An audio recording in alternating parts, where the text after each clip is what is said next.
Hello and welcome to another edition of GPISD News. I'm Nick Gauthier. And I'm Brisa Segovia. You may remember we told you last week about our district student leadership team heading to Washington, D.C. I was on that trip with my fellow SLTs. We met with representatives to promote funding for career and technical education programs. It was an amazing experience talking with Senator Ted Cruz and Senator John Cornyn. Grand Prairie High School advisor Justin Harper was with us also on the trip.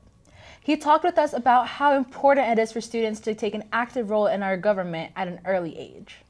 The importance of getting students involved in government at a young age is super huge, both on a professional level, learning how to speak to others, and also being able to express their opinions based on the Perkins Act, which helps support and fund all of CTE, not only in Grand Prairie Independent School District, but across the state as well. We also spoke with SkillsUSA Texas District 6 President Citlali Delgado about her experience. What I learned there is to not be afraid to take any opportunities. I was really scared to actually make an email with Senator Cruz because I didn't think we were actually going to get it, but I said it, why not, we might be from a small school, we might be from a small district, so why not take the shot and actually try and get an email so that we can meet with him. And so we did, and we got to take a picture with him, and it was great talking to him and a lot of his staffers. Speaking of leadership training, SkillsUSA Fall Leadership for District 6 is coming up on October 28th. It will be held at Townview Law Magnet. If you're interested on how you can become a better leader, make sure you attend. Sessions will range from managing time and officer duties to parliamentarian procedure and public speaking. There's a $25 registration fee and signups end soon. With the recent devastation that's hit Texas, unity is needed more than ever. People here in Grand Prairie have been ready to help. GP teacher Justin Canwright is a member of the Texas National Guard. He was recently sent with his unit to assist with the cleanup in Katy, Texas. Hi, I'm Aletha Poteet reporting for GPISD News at Grand Prairie High School just outside the Law Enforcement Center. We have a special interview today with one of our law enforcement teachers who helped with the evacuation of Harvey. Please tell us your name. I am Mr. Justin Canwright, a teacher here at Grand Prairie High School with the Law Enforcement Legal Studies group. I understand that you're in the Texas National Guard. What do they do? Texas National Guard is a military force. Our primary responsibility is to the state of Texas, and if called upon, we'll support the active duty military and other operations. So when did you get your orders to help with the evacuation? I was called up numerous times Friday prior to the hurricane hitting, and they expected me to be on the road in the middle of class, which didn't happen. But Friday, we got the call. So how long did your unit stay? We were shipped out to Katy, just outside Houston, and we were gone for about 2 weeks. Any unusual experiences there? Or? Not unusual. It's the first time participating in an actual weather mission for the state.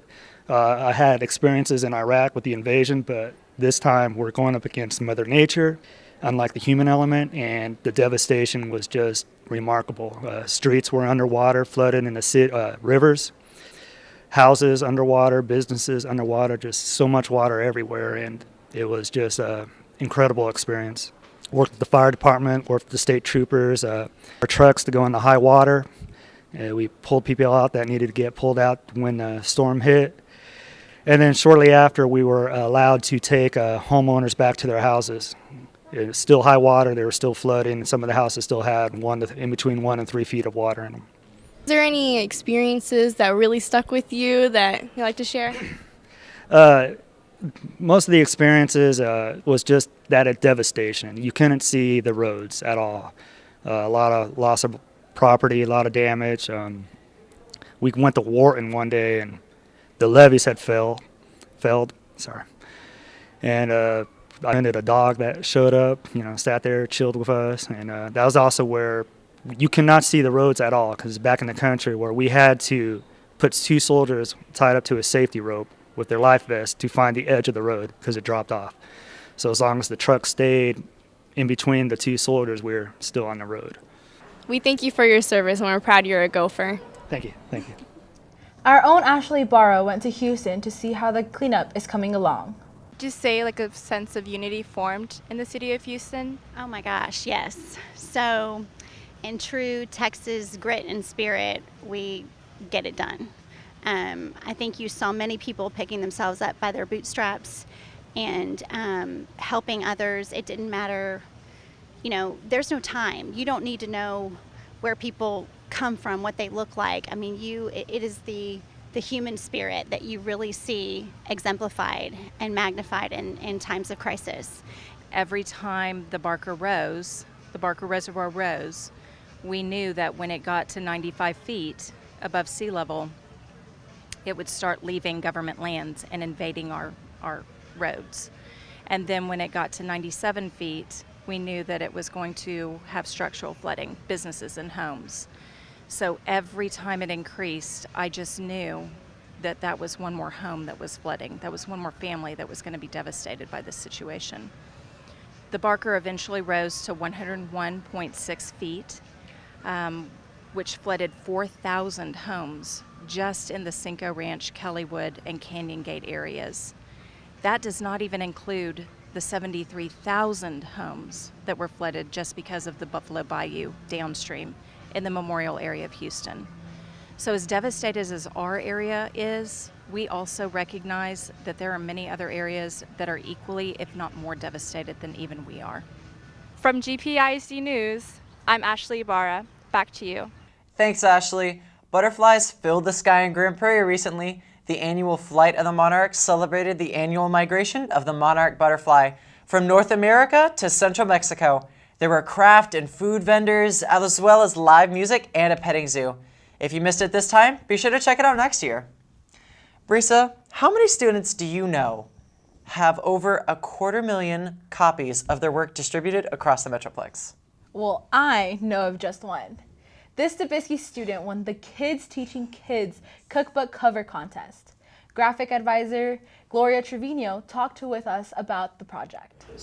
Well, you definitely have to listen to your customer, pay attention to detail, and definitely keep your target audience in mind, and then you just take it from there. Congrats, Vanessa. And finally, don't forget, the Scholarship Fundraiser Casino Night will be here before you know it. Friday, October 6th is the last day to RSVP. For more information, check out the link on your screen. The event will be held Saturday, October 14th from 6 to 10:30 p.m. at the Prairie Lights tent at Lynn Creek Park on Joe Pool Lake. This is a fun way to raise money for scholarships.